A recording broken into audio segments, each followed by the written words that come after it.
Welcome to this topic where we will be mastering the pedigree analysis as well as I will be giving you mnemonics to remember the autosomal dominant, recessive as well as the X-linked disease. Let's follow the systematic method. We need to check the generation pattern. Does the trait appear in every generation? If it is present in all the generation, then it means it can either be a dominant or mitochondrial. Now the step 2 is to determine whether it is dominant or mitochondrial. In mitochondrial, the mother or the female will be able to pass the disease to all her offsprings. But whereas the disease will not be transmitted from the affected males to his offsprings. This is the nature of the mitochondrial disease where when the sperm and the ovum fuse, the mitochondria of the sperm will be present in the body. But during fusion, only the head part will enter into the ovum. Therefore, the body will be cut off and the mitochondria will be cut off. So, the mitochondria which is carrying the disease in the males will not get transmitted to the offsprings. But whereas in the ovum, it will be containing the mitochondria and therefore the ovum which is harboring the mitochondria, therefore the mother will be able to transmit the mitochondrial disease to all her offsprings. So this is the nature of the mitochondrial disease, and this way we can find out whether it is mitochondrial disease or dominant. Once we rule out mitochondrial, the third rule is that whether it is X-linked dominant or autosomal dominant. In X-linked dominant, there we have a clue. D, D, D. So first D stands for X-linked dominant. Second D stands for dad. The third D stands for daughters. How do we analyze this? The dad will pass the gene to the daughters. In how do they do this? If this happens, that is if the dad passes the disease to the daughters, then that is X-linked dominant. Here there will be no men-to-men transmission. That means the dad will not be transmitting the disease to the boy offspring. In this case, it indicates that it is X-linked dominant. If it doesn't follow this rule, if there is equal proportion of males and females being affected by the disease, then it is autosomal dominant. With this, we will be able to find out the whether it is dominant or not, or mitochondrial or not. So this is just a recap. In mitochondrial, all children of the affected mother will inherit the trait. Fathers will never pass it on. In X-linked dominant, no father to son, but all affected fathers will pass to the daughters. I recommend you to remember the clue DDD, X-linked dominant, dads to the daughters. Autosomal dominant, both sexes will be affected equally. Father to son, any transmission is possible. Now let's see about the recessive pattern. In recessive pattern, there will be a generation which is skipped. So first we need to see whether the generation is skipped. If the generation is not skipped, then we have to follow the flowchart 1 which I told you for the dominant diseases. If the generation is skipped, then we need to determine whether it is autosomal recessive or X-linked recessive.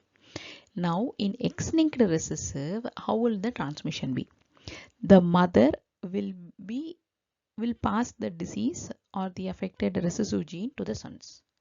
There will be no father to son transmission. The mother will pass the disease to the sons. That's what you need to remember. And mostly males are affected over here. If both the sexes are affected equally, then it is autosomal recessive.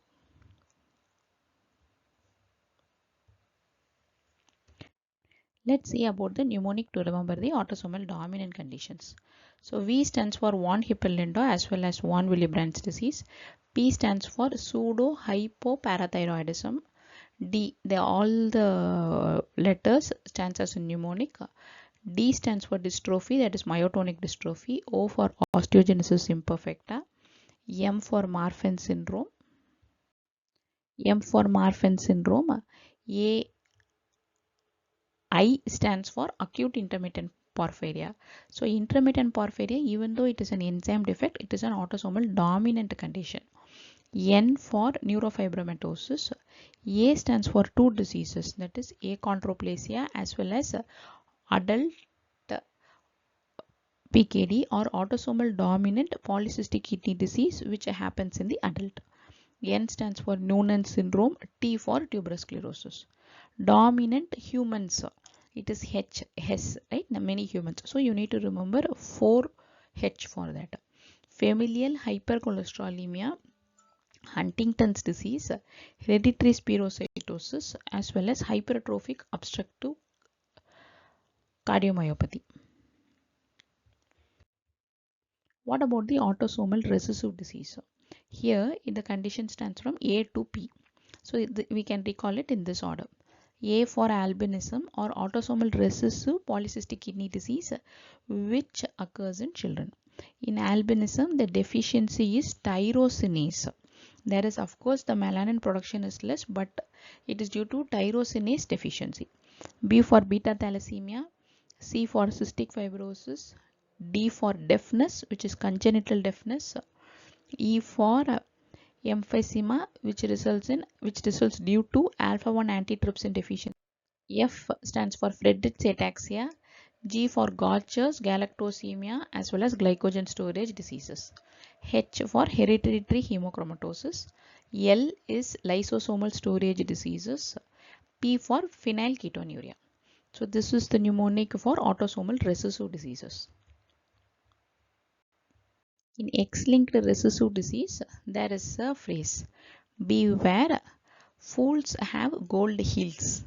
So B for Bruton's X-linked agammaglobulinemia. W stands for Viscott-Aldrich syndrome. F stands for Fabry's. Have, H stands for hemophilia A, hemophilia B. The gold, all 4 letters works as a mnemonic. G6PD deficiency for G, ocular albinism for O, Leishman for L, and D stands for dystrophy, that is it can be either Duchenne's or Becker's muscular dystrophy. Hills, H-E-S, so it is Hunter's syndrome because Huntington's disease is different. So though both are Huntington almost similar, don't confuse. Hunter's syndrome is X-linked recessive. What about the X-linked dominant conditions? There's not much. There are only 2. That is Fragile X syndrome and vitamin D resistant rickets. Alport syndrome also shows X-linked inheritance, but there is a controversy with it. So you can remember it as X-linked pattern. Rett syndrome also sometimes shows X-linked. But what you need to remember is that Fragile X and sometimes Alport. With this, we have come to the end of this presentation. Thank you for listening all this while. Have a good day.